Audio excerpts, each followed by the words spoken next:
Hey, welcome back to the Positive Side Podcast. Obviously, the host, Jeremy Todd. Glad you're tuning in. Episode number, this will be 503, I think. So, man, I mean, all the response back from the last couple episodes. Much love to everybody out there. And one of the things I talked about in the 500th episode were the unique guests that I have on the show and how picky I am and the type of person I want to bring to this show. And Wednesday interviews have gone great. You know, the last week we had Lauren LaForge, which is a rock star. She's actually living in Uruguay, which is awesome. She's amazing. I love her. Before that, we had my good friend Elise Archer. This week, we've got Jonathan DePotter, and Jonathan is the founder of Behold Retreats, and we're going to talk about plant medicine today. But first of all, Jonathan, welcome to the show. Thank you. It's so great to be here, Jeremy. I'm super excited. The moment I came across your podcast, I was like, oh, I hope this guy gives us a yes, because it's going to be a great chat. There's no question about it. And, the first thing I thought to myself was, number one, how do I need to get to the Behold Retreats yesterday. I want to learn all about it. So on behalf of everybody listening, tell me a little bit about yourself, how you started Behold Retreats and what it's all about.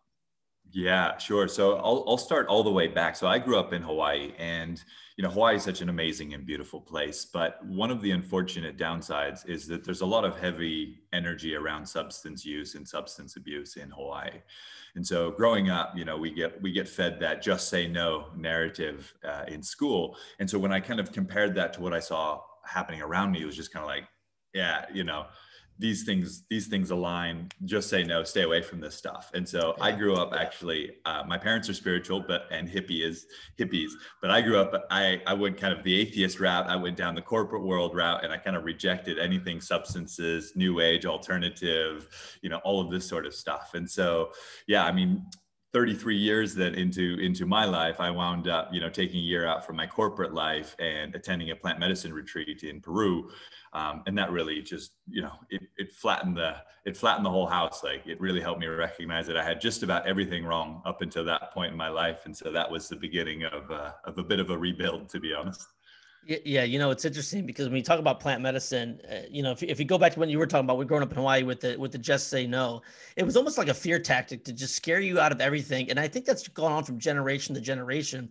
And there's so many things out there with plant health, plant benefits that number one, the information's out there that we can be healed a completely different way than what we're typically used to.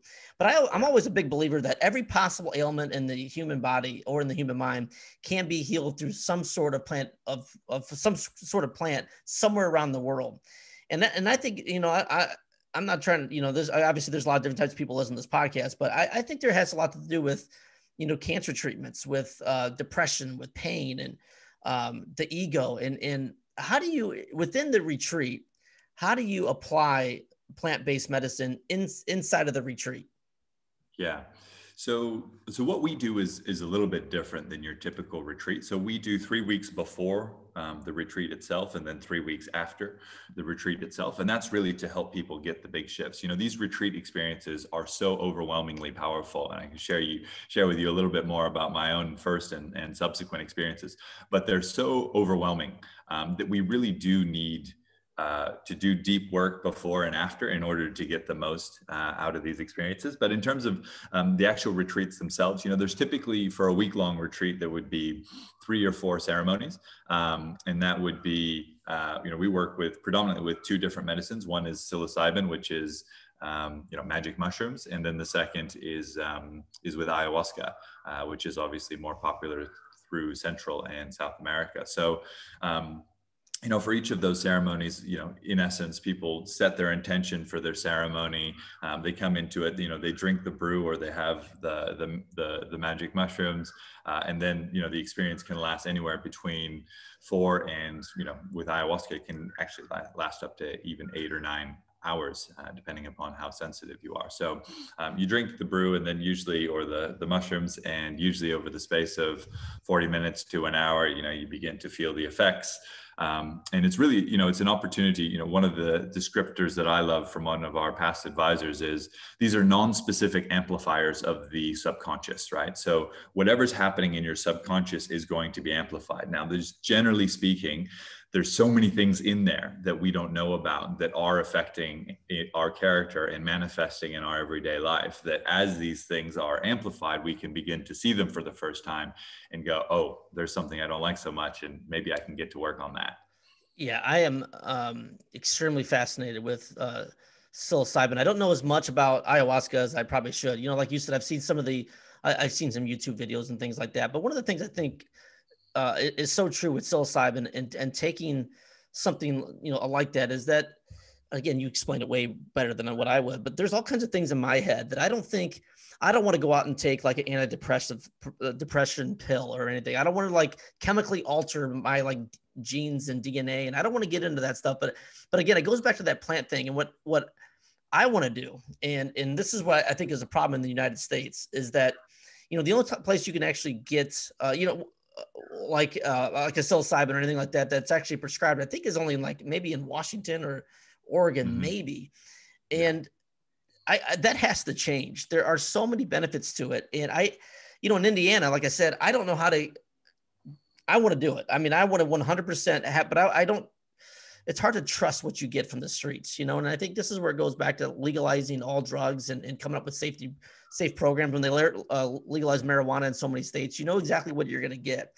That's one of the things that scares me is if I go out down the road, because I think there are maybe wires that are a little bit crossed, that I think by taking psilocybin, I think it rebuilds those neural pathways and allows you to open up to, like you said, that subconsciousness that's there, that is getting blocked by a lot of the things that I haven't experienced or I'm not aware of. And there's so much that I don't know about it, but I think there's so many benefits. And that's what I love about your program. And that's what I love about the retreat, is because I feel like it's almost like a safe place to go and have someone, I don't know if this even sounds right, but have someone with you to experience this, to what to expect. Because as an outsider, if I go and tell my mom about this show, she's going to be like, what the hell's wrong with you? Because that's what she knows. That's her mindset of, drugs are bad and we need to go to the doctors all the time. And I don't think that's the way that life actually is. I think there's so much more to learn about the human brain, the subconsciousness, that's it's right there in front of us. And psilocybin is a way, and ayahuasca is a way to open those doors. So you mentioned a little bit ago about your experience. Walk me through that as I just went on that rant about all those different questions I had with no end in sight, but I'm fascinated with it because I really think it will make a big difference in my personal life. And maybe it's a microdosing type deal, or maybe I go all in. I don't know what to do. So talk a little bit about what your story was. Yeah, sure. So going into the first retreat experience, right? I was just off of 5 years in Hong Kong. I was leading a large team, about 120 people in strategy consulting.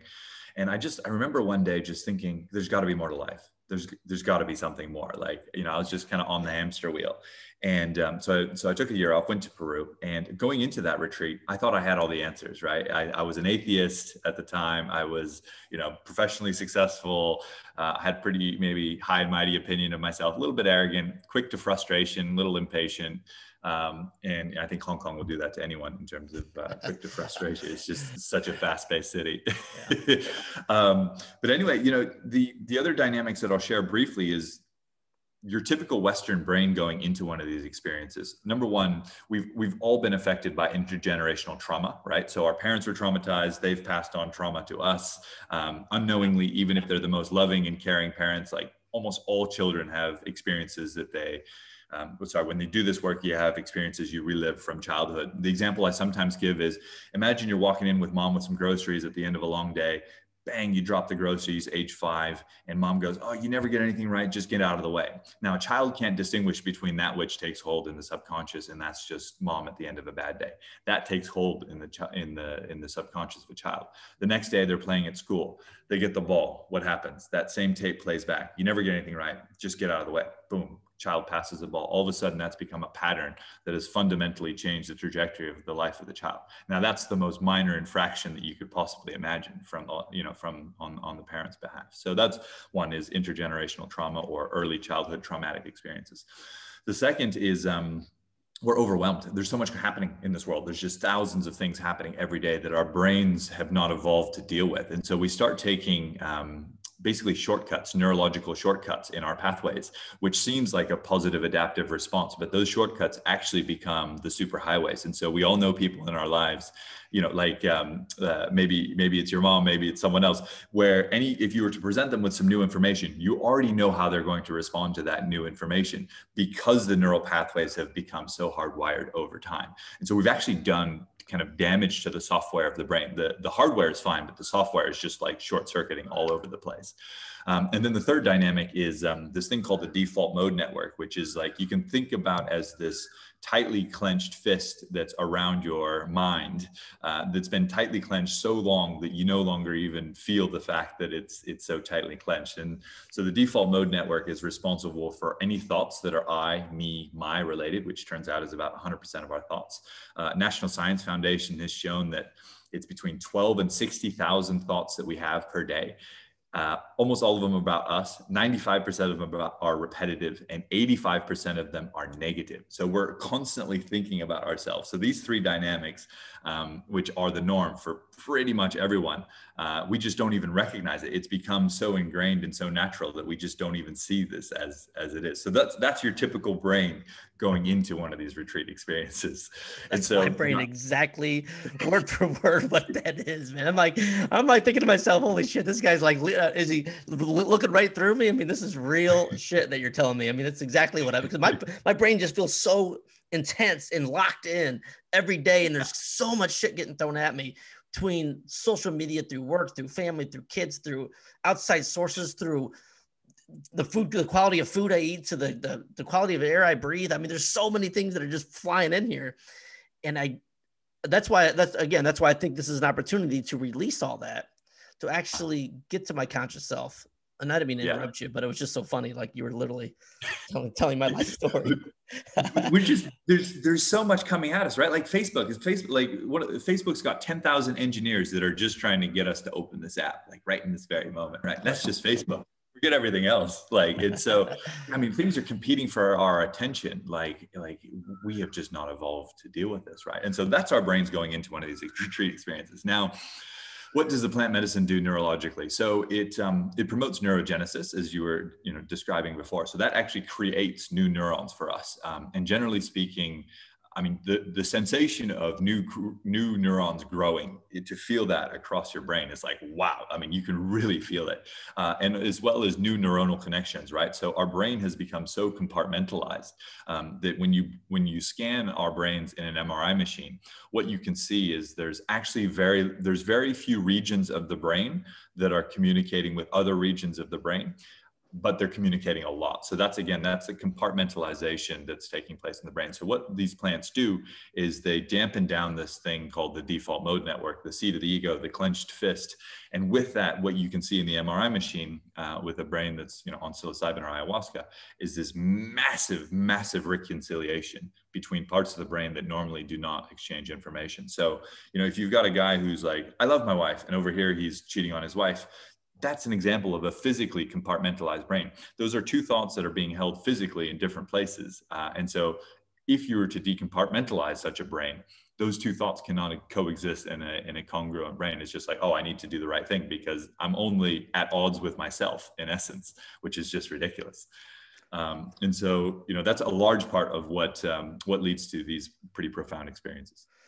When you talk briefly the difference between ayahuasca and psilocybin. I mean, obviously, I know there's completely two different plants, but for the listener out there, talk a little bit about what maybe how the differences that they would have on you, and then you said one's a little bit shorter. Ayahuasca can go a lot longer, but talk a little bit about the differences between those two.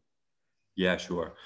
So I'll start by describing ayahuasca, because ayahuasca is a very powerful medicine. And so anyone who's considering an experience with one of these medicines, I would very much encourage you to do your own research to see what appeals to you.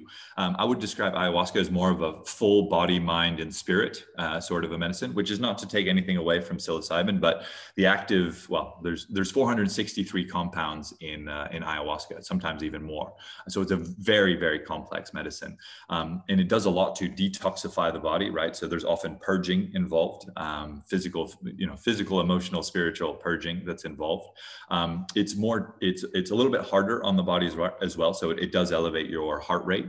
The underlying, hallucinogenic or psychedelic molecule, if you will, is DMT, which is often described as the spirit molecule. And so it really does connect you into the spirit world in a way that is like, wow. I mean, it's, as people often describe it, it feels far more real than reality itself, like far more real. And so when you're connected into that, it's a pretty humbling experience. So that's kind of in a nutshell. And, I think probably I would say that ayahuasca probably does more to reconnect body, mind, heart, and spirit in the ways that they should be connected. Because in our Western way of living, often they've become a little bit compartmentalized as well. Whereas I would describe psilocybin as a bit of a softer experience, right? I think it's not so hard on the body. It definitely has neurophysiological benefits as well, but perhaps not as strong as ayahuasca. But, if someone has never had an experience before and, they're just dipping the toe in the water, I would generally probably put them in the direction of a psilocybin experience, but I would encourage them to do their own research and decide for themselves.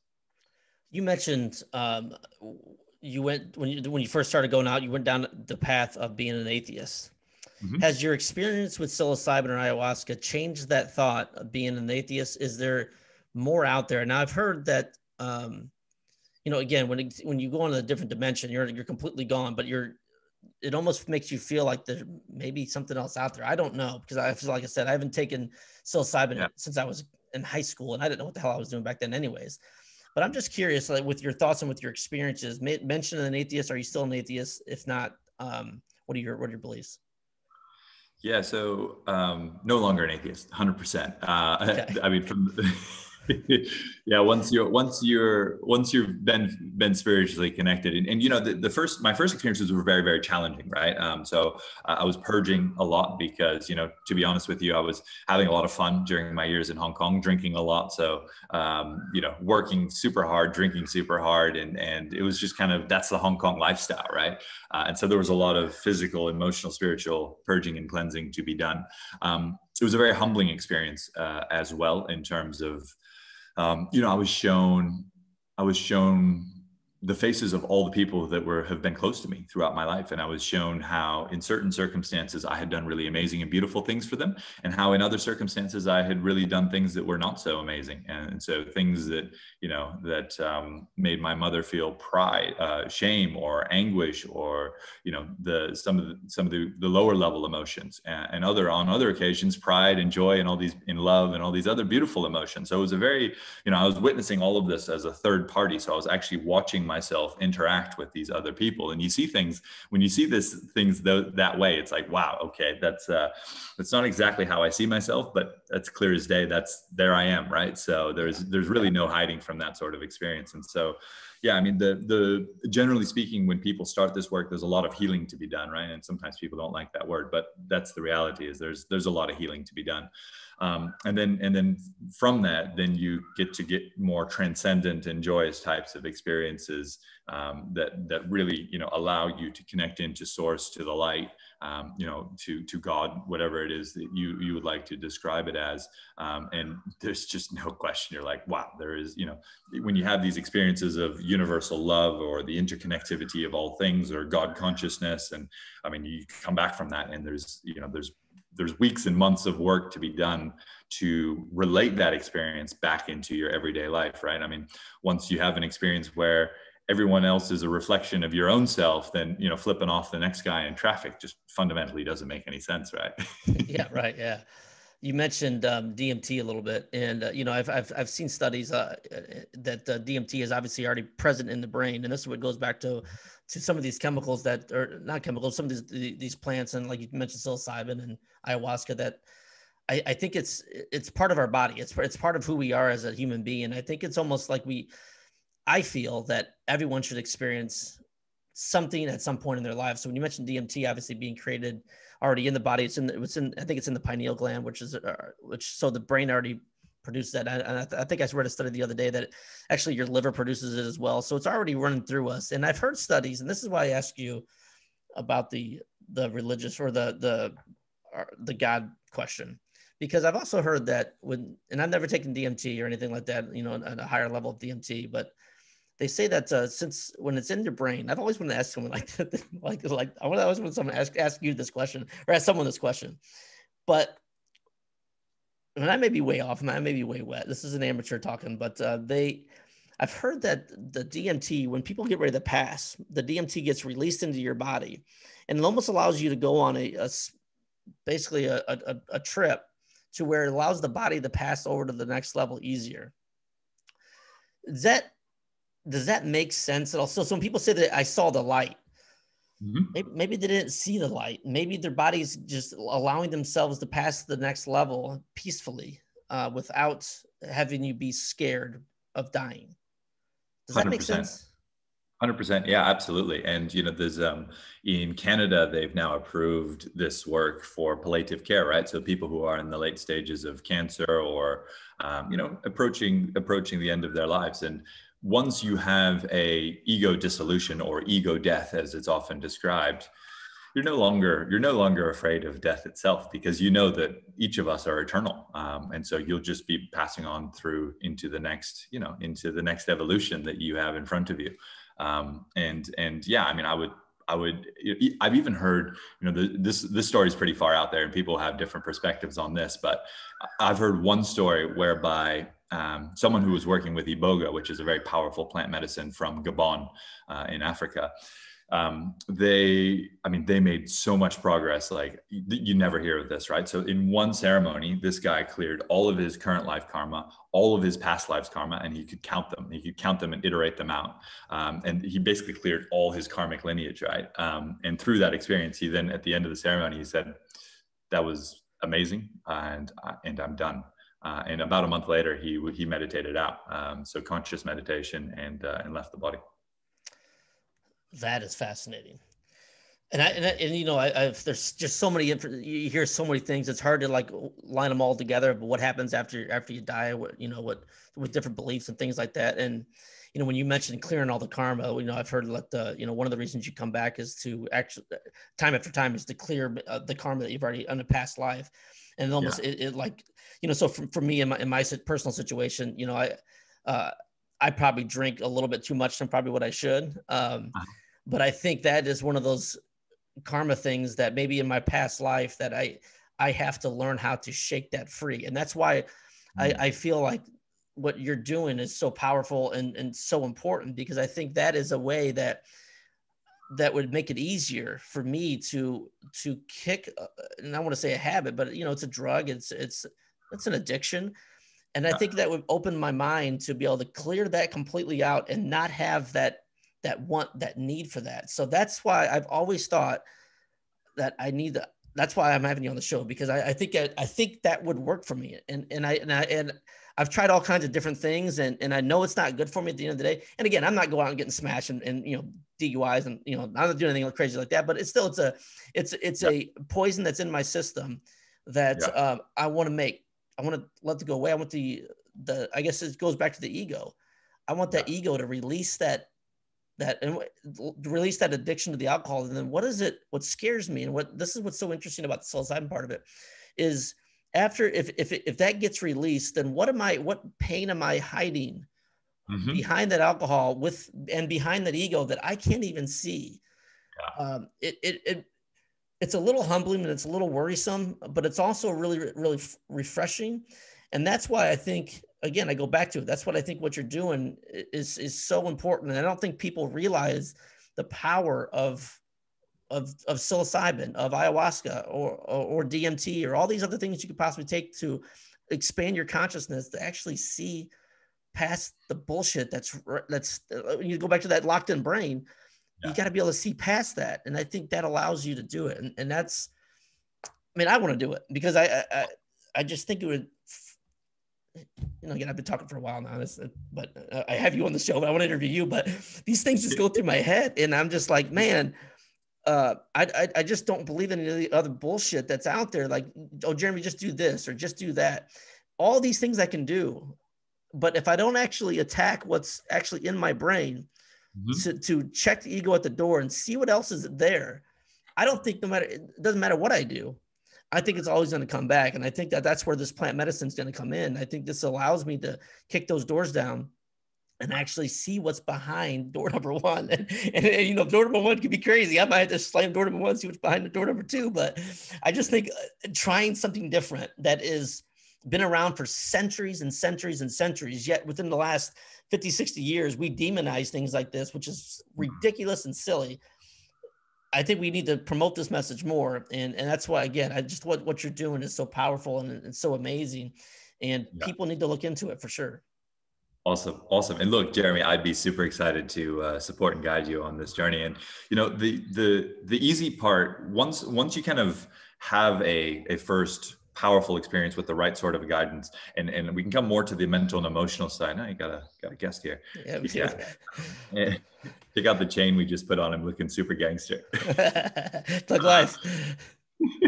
But yeah, so but when we come to some of the mental and emotional side as well, because that's a component that's generally missing from this work that we've added into this. But once we've reconnected mind, body, heart, and spirit in the ways that they should be connected, the joy of embodying our bodies is just incredible. Like I feel like every cell in my body is vibrating like all the time, and I can almost like feel them individually vibrating. And so it's like to drink alcohol is to dampen that experience. And so like I'm high all the time. Like I don't need any plant medicine whatsoever. Like just the joy of being in every moment is just like so incredible that like just alcohol only dampens that for me now. Whereas I used to be like, I couldn't wait to, you know, meet my buddy at the bar and, you know, have a few drinks and blah, blah, blah. But now I'm just like, oh no, that's really just, it's lowering the vibe, right? So our work is really about energy, you know, energy, it's all energy, right?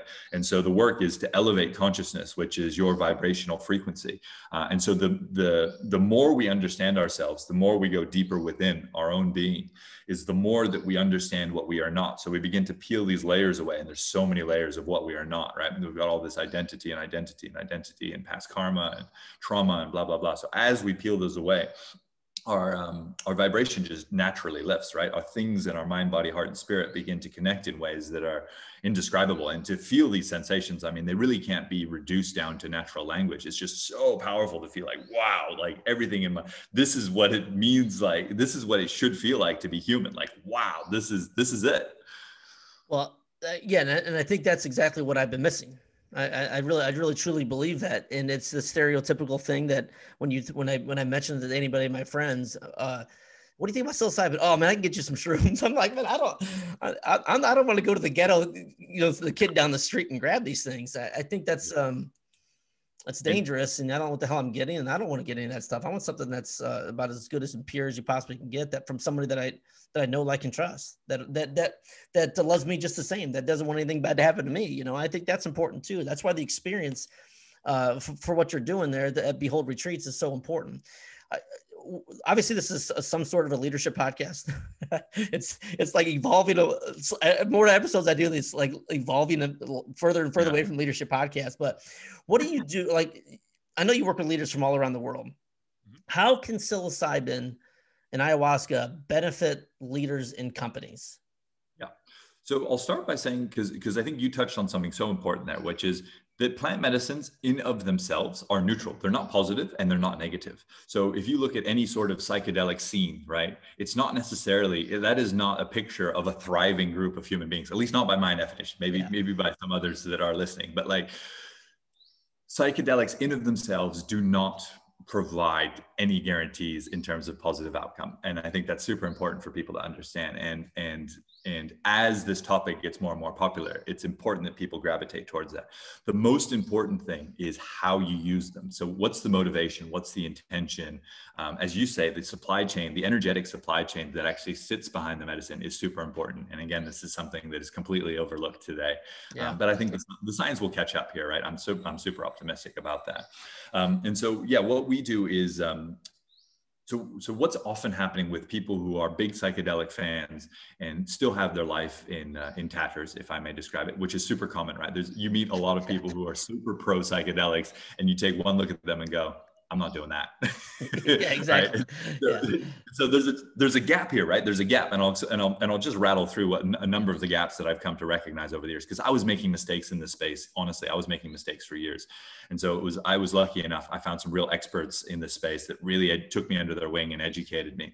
So here's the mistakes that everyone's making. So number one, they're skipping the mental and emotional work, right? So they're having these really transcendent, profound experiences, and then they're landing straight back at the level of consciousness that they were before, because the ego is super sneaky and allows you to do the bypass on the hard work. And so you really need an expert coach, guide, therapist, call it what you want, to help you see your mental and emotional blind spots for what they are. And we all have them. And so just to have someone who's a mirror that's kind of bringing the mirror closer and closer and closer, and it starts to get uncomfortable. You're like, oh no, here it comes. There's nowhere to go. And then, I'm not very coachable, but honestly, you get to a point and you just kind of go pop and you go, okay, yeah, I see it now. Thank you so much. Yeah. And so that's an important dynamic. The third is there's just a short supply of experts in this field. This whole thing was suppressed for so long, and now it's exploding so fast. And a whole bunch of people are drinking from the fire hose in terms of trying to train themselves up to be reasonable practitioners in this space. And everyone thinks, oh no, I'm working with the real deal. I thought so too. I was spending tens of thousands of dollars going to all these 5-star retreat centers around the globe going, this is what good looks like. This is what good looks like. You go to any retreat aggregator website for psychedelic retreats, every single retreat is rated as 5 stars. Now, given the depths and complexity of this work, I can tell you, like, if you went to Airbnb and saw everything was 5 stars, you'd be like, okay, this thing isn't fulfilling its purpose. So it's super immature ecosystem, right? And it's completely unregulated. So people can do whatever they want. They can put a feather on their hat and get to work serving medicine in Costa Rica or Peru. And so it's super important to take the medical sides, super cautiously and do medical screening and all of that. So, that's a few of the dynamics. I think that the last one is that, the change part is hard. People have to be really willing to commit to the change. So we were doing super high-end psychedelic retreats when we first started. We're making tons of cash, but there's some spiritual checks that we do for our clients, right? And I was seeing that they were really excited about the plant medicine work. They were skipping most of the work before and after, and then they were returning. Life would just return to normal. We have these decades old entrenched neural patterns. A week-long retreat isn't gonna fix that in of itself. And so, so we've stopped doing just the retreats. Basically, we're only now accepting clients that are willing to do the hard work, which is the mental and emotional stuff before and after the retreats themselves. Well, you got me interested, my friend, for sure. I find it very, very fascinating. And you talk about the pre-work and the post-work. I can only imagine how, I consider myself a big thinker. I think about things all the time, and like, what does my ego say? What is my, it's like constantly in my head. And I think it would be interesting to go down that path, because like you said, typical coaching is great. I mean, I've had a coach forever and ever and ever and ever. But it's very surface level. It's habits, it's systems and steps that you should do to be successful. But it really doesn't get down to the inner self. Why do I keep going through these same things over and over and over? And I'd be interested to go through those steps with you at some point. The pre-work, and I just find it so fascinating. So we'll figure this out one of these days for sure. But I like I said, when I saw you come over to get on the show, it was a no-brainer for me, because selfishly, I had so many questions and so many concerns. Like, I'm sure a lot of people do listen to this podcast because it's crazy. There's probably a lot of people listening to this podcast is the first time they've ever even heard about these things, which is even crazier. But that's why I think it's important to promote what you're doing, and talk about the retreat. Jonathan, I could talk to you for weeks and weeks and weeks, but I don't like to keep people too long. But one thing I always do in my interviews is I always ask them the same 7 questions from a book from John Maxwell, and I'm fascinated to hear your answers. he wrote a book called Good Leaders Ask Great Questions, and Mhm. we're gonna fire right through it. And once again, we're talking to Jonathan DePotter of Behold Retreats. Jonathan, question number one is, what is the greatest lesson you've ever learned? Whew. We are all one. It's all just a reflection of consciousness. And to have that experience, to recognize that the universe is just, and it's actually on the CIA website. I'll send you the link after this. Please. It's just, we are all one. That's it. That's fascinating too. And I think about that too a lot of times. Like if, like you mentioned earlier, you're flipping someone off. I don't like, I'm that guy on the road. I let everybody over. Who knows what they're going through? They're having a good day, bad day. I let everybody, I'm waving at everybody, get in front of me. I just think that's so important. And I think, but what I also think happens is that, there's a lot of people out there that are just blindly going through life. And sometimes you just gotta let those people pass through anyway. So if we're all one truly, then they have a mission to do. It's not my mission. Go ahead and finish your mission. Let me get out of your way. I mean, that's why I look at that too. Question number two is, what are you learning now? How little I still know about this space. I've been learning from my mentors like nonstop for a year. So I'm actually based where I am now to live next to them to continue my learning path. And they're 25 years down this path. They've run out of mentors and they're still learning. And I'm just at the beginning of my learning from them. So it's super exciting. That is so cool. Like it just makes you feel like so small. There's so much to learn about life and the human brain and the possibilities and the opportunities. And it's a little overwhelming. It's super overwhelming. And it's some of the words that came to me yesterday. It's not a war on drugs. It's a war on consciousness.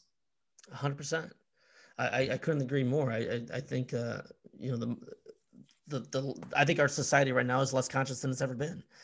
We're so worried about keeping up with the Joneses and buying a new car, buying a new house, and buying new everything just because we want to keep up with somebody. And that's not living. That's not what this life is meant to be. It's supposed to be, experiences and deep conversations. And that's why I think it's about. I mean, that's why I do the show, because I like having people like you that are common, that you and I have common interests, that we just want to make this world a better place. So like I said, I still can't thank you enough for coming on the show. So let's get the rest of these questions. Question number three is, how has failure shaped your life? Whoa. I think each failure, I mean, this is a bit cliche, but each failure just represents a lack of refinement in understanding. And so it's just about what is the further refinement that can be made in order to deepen my understanding. And so, I think for anyone who cares about something, continue to develop your refinement and understanding of that subject. And if you're more curious than others, then you'll be 100% successful, because there's a path in unique gifts and strengths that each and every one of us has. And so just continue following that curiosity, and it will bring you to places that no one else has ever been before. That's beautifully said, for sure. When you're talking about that, things going through my head is like, sometimes when I have conversations with people and I'm just asking questions, the society is built now to get offended, or why are you asking that question? It's because I care. I just want to learn, and I want to learn about you and who you are. But we're so programmed as a society now that everything's a battle. And you're weird and creepy. I'm like, what? I'm just asking questions. I had this young lady the other day. I just starting small talk. I said, hey, do you live here in Fort Wayne? And she said, yeah. I said, oh, that's cool. Whereabouts? And she looked at me, well, that's a weird question. I'm like, well, that's not, I'm just having a conversation with you. I'm not going to come and stalk you at your house. But again, that's the society that we're living in right now. You're so worried about what you say to people. And we don't need to be like that. We're just so blocked with all the bullshit that's out there. Question number 4 for Jonathan DePotter is, Jonathan, who do you know that I should know? Oh boy, who do I know you should know? That's a good one. I like that one. I do too. I would love one day to introduce you to my 2 spiritual mentors. That would be very exciting. Who are they? They keep below the radar. Okay. They don't like to be known. Most people who are doing this work at a very high level keep a very low profile. That makes sense too. Yeah, I respect that for sure. Question number 5 is, what have you read that I should read? Letting Go by Dr. David Hawkins. It's a game changer. Letting Go. All right, I'm gonna put that on my next book. Right now, I'm finishing a book called Delivering Happiness by Tony Hsieh. He helped Zappos and kind of redid Vegas, and then I'm going to Joe Dispenza, Becoming Supernatural. That's gonna be the next book. Great. Oh, his work is incredible. Yeah, I mean, Joe's work is just evidence that everything is just consciousness. Like, it just starts in the mind. So anything you can imagine and have it fill your conscious mind can be brought into reality. The Tony Hsieh story is a tragedy. It just goes to show how you should never surround yourself with yes men and too many drugs. For sure. Yeah, for sure.